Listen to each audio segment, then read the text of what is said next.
സ്വപ്നത്തിലെ രാജകുമാരൻ 6.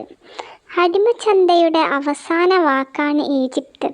ചങ്ങലകളിൽ ബന്ധിച്ച അടിമകൾ വരിവരിയായി നിൽക്കുന്നു.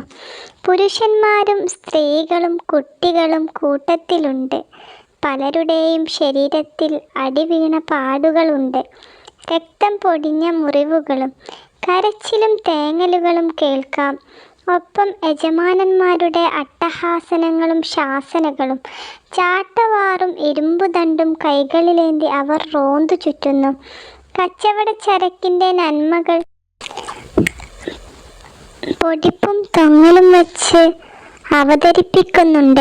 വിലപേശി നടന്നു നീങ്ങുന്ന ഉപഭോക്താക്കളും ധാരാളമുണ്ട്. യൂസുഫ് അതെല്ലാം സാക്കൂതം വീക്ഷിക്കുന്നു. ചന്തയിലുള്ളവരെല്ലാം അത്ഭുതത്തോടെ യൂസുഫിനെ നോക്കുകയും അഭിപ്രായം പറയുകയും ചെയ്യുന്നു. ഇത് സാധാരണ അടിമക്കുട്ടിയല്ല, ഏതോ വലിയ കുടുംബത്തിൽ നിന്നും മോഷ്ടിച്ച് കടത്തിക്കൊണ്ടുവന്നതാകാനാണ് സാധ്യത. അഭിപ്രായങ്ങൾ കേട്ട് വിൽപ്പനക്കാർ ഭയന്നു. വേഗം കിട്ടുന്ന വിലക്ക് വിറ്റ് തടിയൂരുന്നതാണ് നല്ലത്. അടിമയുടെ യജമാനൻ ചന്തയിലുണ്ടെങ്കിൽ തീർന്നതു തന്നെ കച്ചവടം. ആൾക്കൂട്ടത്തെ വകഞ്ഞുമാറ്റി ഒരു കുതിരക്കാരൻ സ്ഥലത്തെത്തി. ആളുകൾ ഭക്ത്യാദരങ്ങളോടെ അയാൾക്ക് വഴിമാറിക്കൊടുക്കുകയാണ്. അത് മറ്റാരുമല്ല, ഈജിപ്ത് ചക്രവർത്തിയുടെ ഗവർണറായ അസീസ്. അസീസ് യൂസുഫിനെ സൂക്ഷിച്ചു നോക്കി. ഈ അടിമയെ വിൽക്കാൻ തന്നെയല്ലേ? അതെ. എന്താണ് പ്രതീക്ഷിക്കുന്നത്? 20 ദിർഹം. വില പേശാൻ നിൽക്കാതെ അസീസ് പണക്കിഴി അയച്ച് 20 ദിർഹം എണ്ണിക്കൊടുത്തു. വില കുറച്ചുകൂടി കൂട്ടിപ്പറയാമായിരുന്നു. കച്ചവടക്കാർക്ക് നഷ്ടബോധം തോന്നി. അസീസ് യൂസുഫിനെ വീട്ടിൽ കൊണ്ടുപോയി. അത്രയും വലിയ വീട് ആദ്യമായിട്ടാണ് യൂസുഫ് കാണുന്നത്. പിതാവ് പറഞ്ഞു തരാറുള്ള സ്വർഗീയ ഭവനം പോലെ സുന്ദരം. സുലൈഖ, ഇങ്ങോട്ടൊന്ന് വന്നേ, ഇതാരാണെന്ന് നോക്കൂ. അല്പം കഴിഞ്ഞപ്പോൾ അതിസുന്ദരിയായ ഒരു യുവതി സ്ഥലത്തെത്തി. ചന്തയിൽ നിന്ന് വാങ്ങിയതാണ്. നമുക്കിവനെ മകനെ പോലെ കരുതാം. സുലൈഖ യൂസുഫിനെ നിർനിമേഷനായി നോക്കി നിൽക്കുകയാണ്. ഇത് മനുഷ്യൻ തന്നെയാണോ? അതല്ല മനുഷ്യരൂപം കൊണ്ട മാലാഖയാണോ? സുലൈഖയും തോഴിമാരും അടിമയെ അകത്തേക്ക് കൂട്ടിക്കൊണ്ടുപോയി വിശേഷപ്പെട്ട മഞ്ചത്തിലിരുത്തി. രുചികരമായ ഭക്ഷണം വിളമ്പി. കൊട്ടാരം അതിശയത്തോടെ നോക്കിക്കാണുകയാണ് അവൻ. നല്ല വിശപ്പുണ്ടായിരുന്നതിനാൽ യൂസുഫ് ആഹാരം മതിവരുവോളം കഴിച്ചു. എന്താണ് പേര്? കിളിനാദം. യൂസുഫ് പേര് പറഞ്ഞു. പിന്നെ സുലൈഖ വീടും നാടും മാതാപിതാക്കളെയും അന്വേഷിച്ചു. മറുപടി പറയാൻ ഒരുങ്ങിയെങ്കിലും വേണ്ടെന്നായി. ജീവിത രഹസ്യങ്ങൾ സൂക്ഷിക്കുകയാണ് ഉചിതം. ഞാനൊരു അടിമ. അടിമക്കെന്ത് ചരിത്രം? ദൈവത്തിൻ്റെ അടിമ എന്ന അർത്ഥത്തിലായിരുന്നു മറുപടി. സുലൈഖ കൂടുതലൊന്നും ചോദിച്ചതുമില്ല. ആഹാരം ശാന്തനായി കഴിച്ചുകൊണ്ടിരിക്കുന്ന യൂസുഫിനെ നോക്കി സുലൈഖ മന്ത്രിച്ചു. ഇതാണ് ഞാൻ സ്വപ്നത്തിൽ ദർശിച്ച രാജകുമാരൻ. അധ്യായം 7. മഗ്രിബിലെ രാജാവിൻ്റെ പുത്രിയായിരുന്നു സുലൈഖ.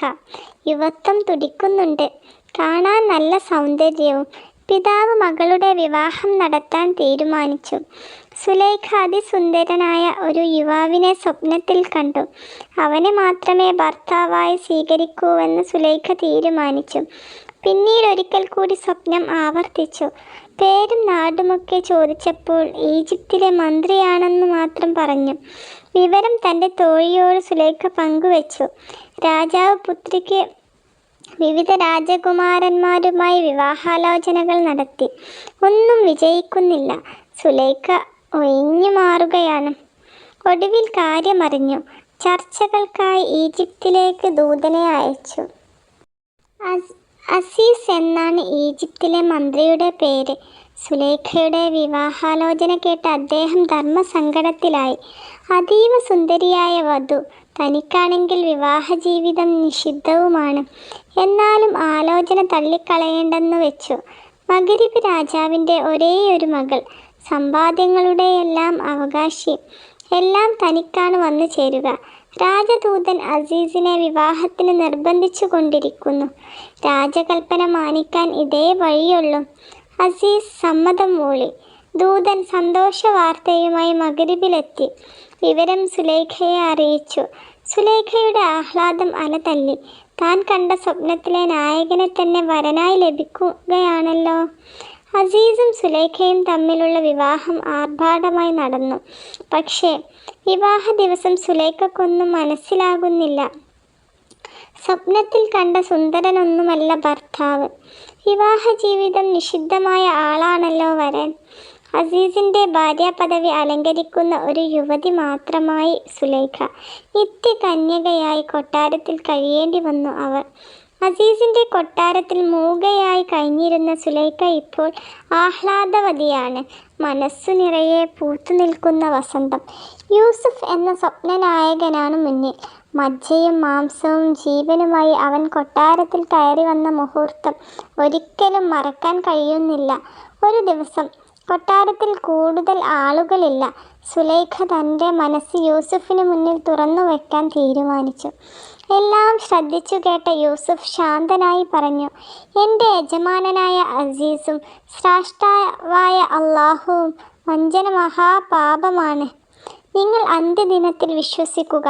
അല്ലാഹു എല്ലാം കാണുന്നവനും കേൾക്കുന്നവനുമാണ്. മറുപടി കേട്ടപ്പോൾ സുലൈഖയ്ക്ക് കലിയാണ് വന്നത്. അവസരങ്ങൾ ഇനിയും വരുമല്ലോ. സുലൈഖ കാത്തിരുന്നു. ദിവസങ്ങളും ആഴ്ചകളും മാസങ്ങളും കഴിഞ്ഞു. യൂസുഫ് കൗമാരത്തിലെത്തി.